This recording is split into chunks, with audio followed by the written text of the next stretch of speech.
Good morning. My name is Peter Gendua. I am the Deputy Director General of NARI. But previously I worked as a research agronomist in the field of root and tuber crops and rice for a while.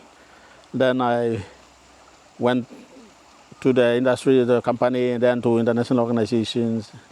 And eventually, last year, I returned back to NARI as the Deputy Director General. So I know a little bit about rice in Papua New Guinea and rice research in NARI. So I'll briefly give a big background and progress and the current status and where we should go from here in terms of rice production, research and development in Papua New Guinea. Rice, as we all know, it was introduced by the missionaries about 200 years ago and has been growing in pockets of Papua New Guinea, including Morobe, or Finsafen especially, Central and Sepik and elsewhere. And then it was as a subsistence crops until when the rice consumption has increased and people like to eat a lot of rice and government spends a lot of money importing rice. So the rice research actually started in the 70s by DAL, and they did some breeding on rice suitable for Papua New Guinea conditions, and they had some varieties called Tampu, Wantok, and all this. And then, but they never picked up, and the research was going in the background, so on a small scale. But actually the push and encouragement to grow rice was introduced and boosted in 1989 or so by the Taiwan Technical Mission under the ICDF program. And since then, since 1989 to now, the Taiwanese Technical Mission has been working with us in Papua New Guinea, both at Laloki and Bubia, and then promote the rice all over Papua New Guinea. And now rice production has increased in certain areas of Papua New Guinea in terms of local production, and not yet at a commercial large scale as yet. For research and development on the aspects of rice in NARI in Papua New Guinea, from DAL up until 1998 or 9, it was transferred through a PIP project to NARI to take control or take over the rice research and development activities in Papua New Guinea. And since then, I was involved. And the purpose of that research project was to see the suitability, the adaptability of rice. And many propaganda or people were saying that rice cannot be grown in Papua New Guinea. But since Taiwan's technical mission has proved that, and Chinese organization have said that it will grow well, and NARI also tried it, and we have seen that rice can grow well in Papua New Guinea.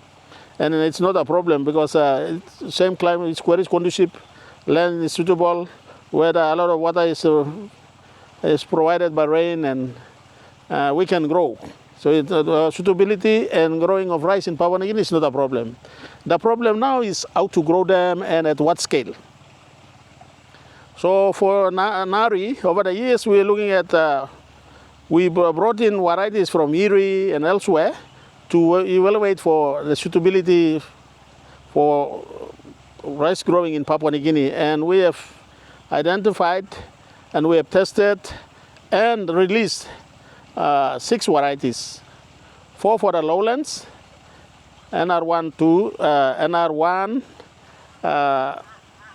9, 15 and 16, and 2 for the high altitude or highlands varieties. We call them NR3 and 2 and 3. So far we have released 6 varieties. And currently it's grown, 5 of the varieties are grown all over Papua New Guinea.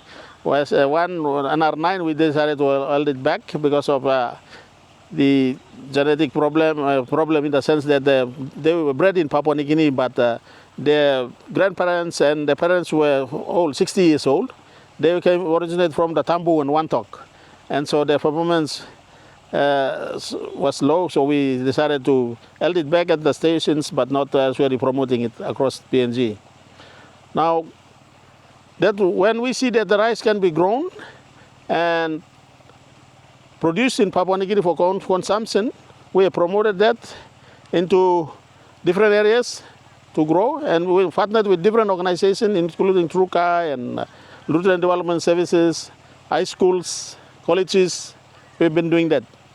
Now, and then while doing that, we brought in new breeding lines from IRI, International Rice Research Institute, and TARI from Taiwan, Agricultural Research Institute, and then we were working on that to evaluate. And over time, there were some problems in funding and all this, and we scaled down and, increase again and so forth. But we are still evaluating some of them. Some of them we're at the final stages to be further evaluated on GBI, about 10 of them. So we will be doing some further work at the GBI, which means multi-locational trial, to see the suitability at different altitudinal and agroecological zones or situations in different areas of Papua New Guinea. Why we do research is because we have to see that, firstly, look at the variety evaluation for their suitability. Secondly, is looking at the pest and disease problems. PNG is a tropical country, and it has a lot of pests. Pest means insects around, and also disease.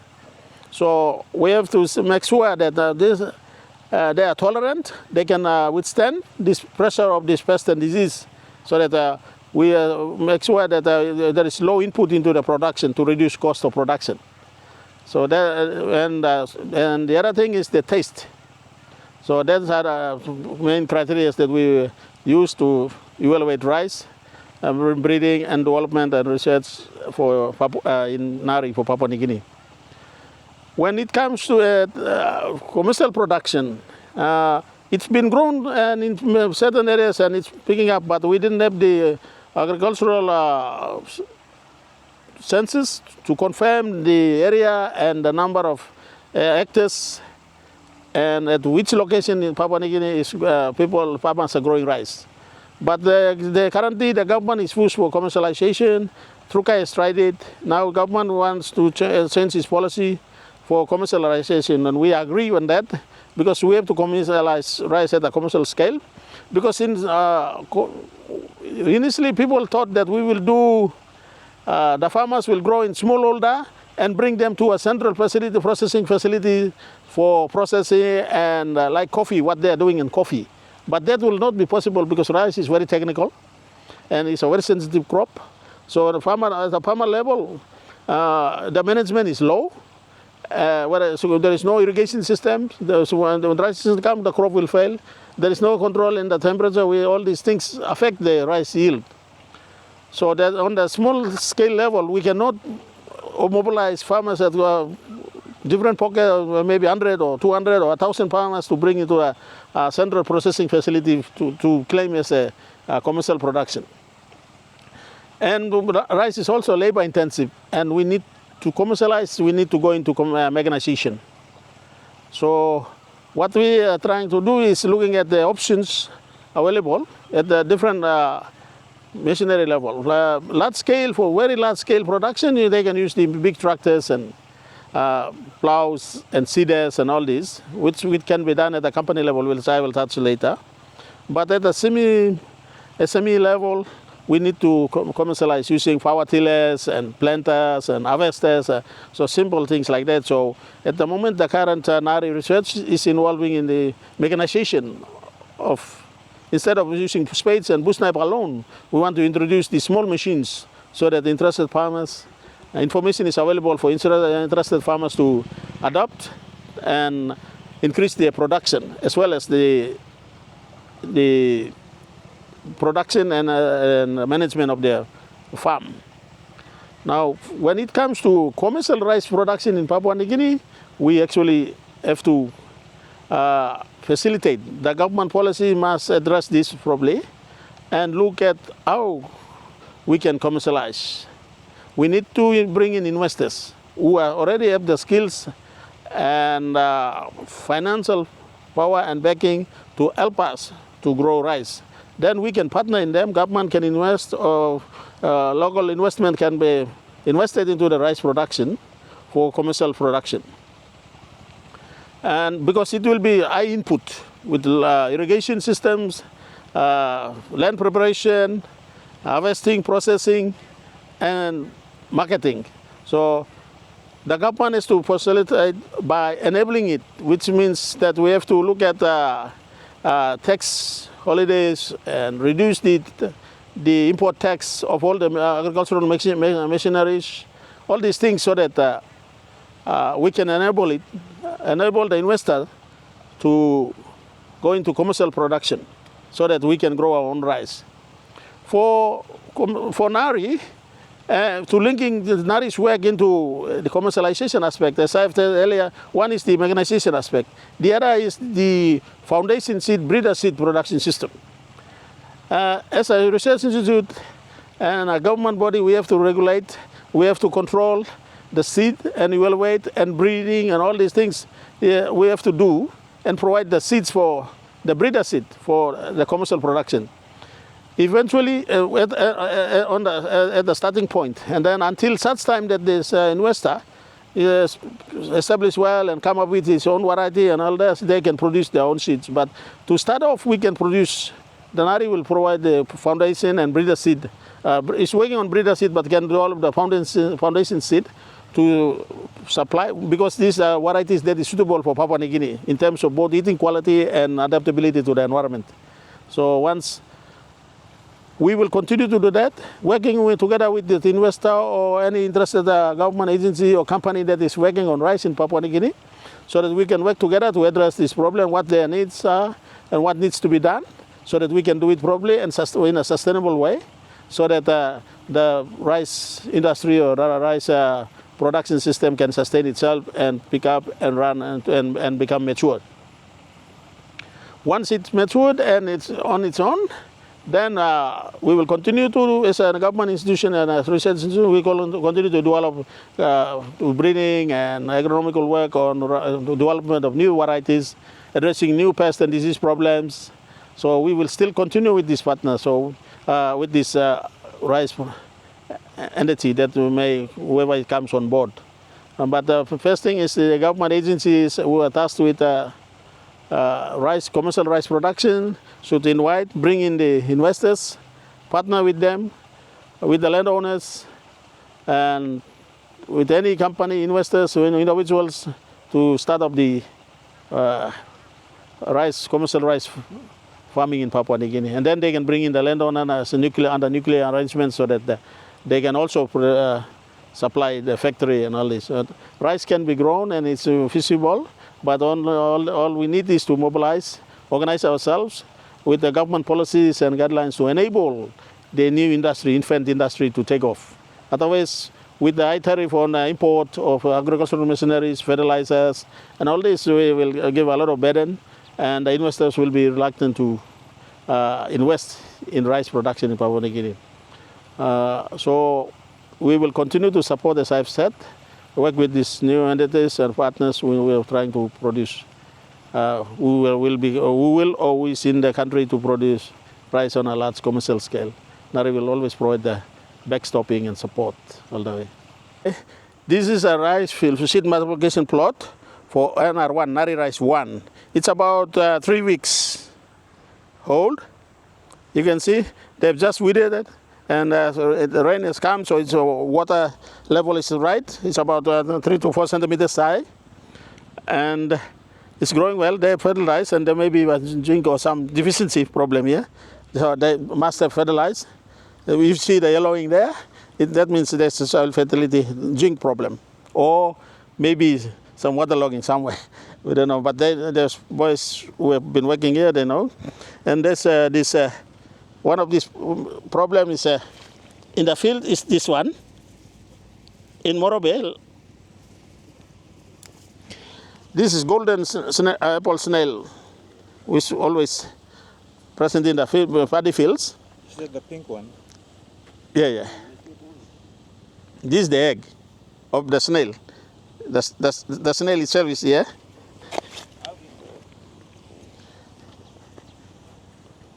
This is snail. This has been introduced from Philippines or Indonesia or somewhere. When they came, it's part of, they eat, but Papua New Guineans, we don't eat this. We eat the other snails. And this one we don't eat, so they become a pest. This is another problem. Okay, there are so many in the drain here. The other problem, main pest and disease of rice is brown plant hopper. You will see in the whole rice already harvested, so I could not show you. And the other one is stem borer. Stem borer is like this sugarcane borer. So they drill through the stem, and then you will see when it's flowering, you will see the flower will turn white. And that means it's died because the stem has been bored. But main problem is brown plant, BPH, brown plant hopper. But the NR1 is tolerant. It can withstand. This stand and others, so they cannot stand, but we use alternate spraying, management and control. So we manage this field. So if you want to go into a commercial production, you have to know all these things and manage it well. Water is for soil moisture, as well as controlling weeds in the paddy fields. And in here, we get about, on average, it's about 4 to 5, but when some states we go to 7 tons per hectare.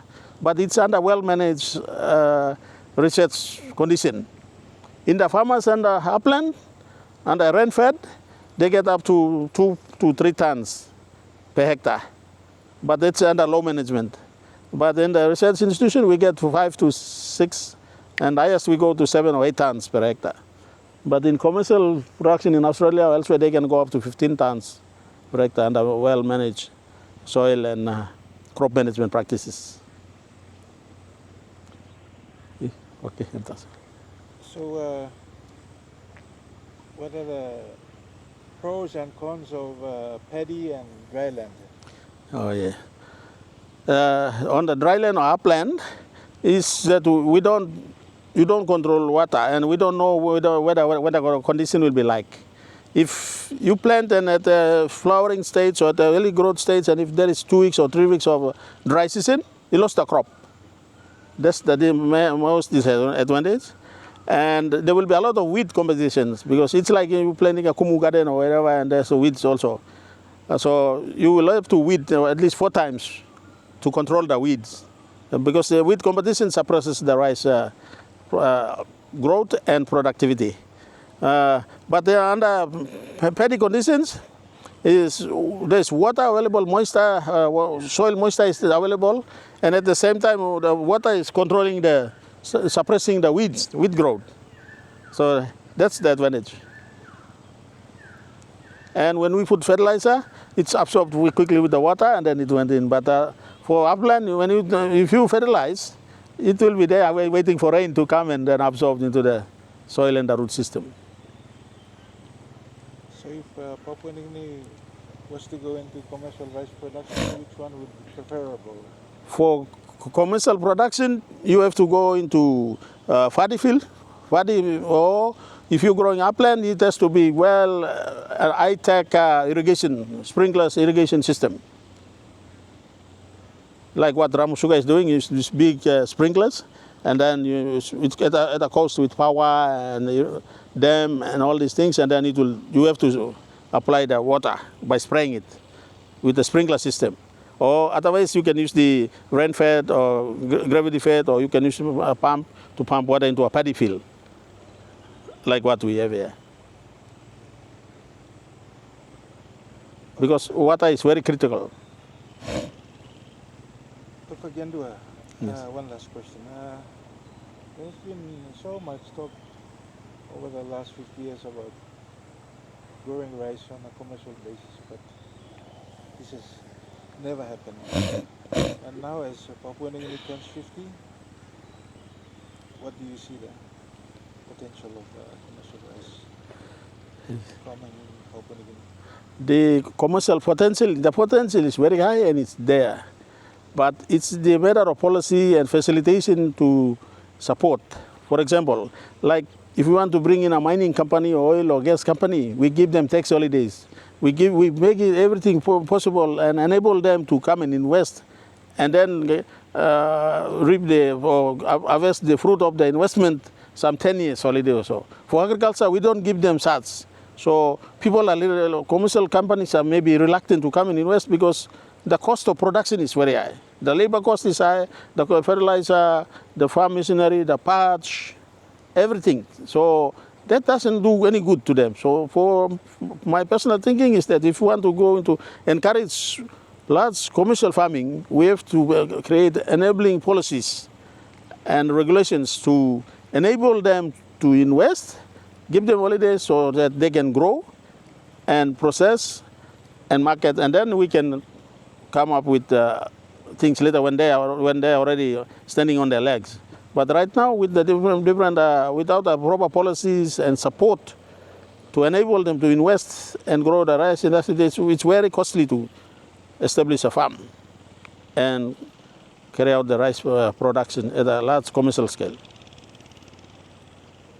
Anything else you want to say? No, but the other thing is that the government has to fund the research institutions, and we have to have the scientific capability, trained people, and encourage them to do rice research and development so that we can have this background with technological information, research innovations so that we can encourage and support the rice small-scale farming as well as commercial farming, because without manpower, without scientific knowledge, without proper qualifications, we cannot provide the technical support that the industry may need. So in NARI at the moment, we don't have any agronomists for rice now. Those who were there and are picked up by companies and they're gone. And I've left and I'm back, but I'm doing administration, so only Anton Beko is around. Whereas apart from that, there's nobody. The one who was working for Trukai now is at Karawadis, I'm center manager. So this is the sort of manpower needs that we have in terms of both research and development, scientific background, so that they can be qualified to help us do research and development for the rice industry. I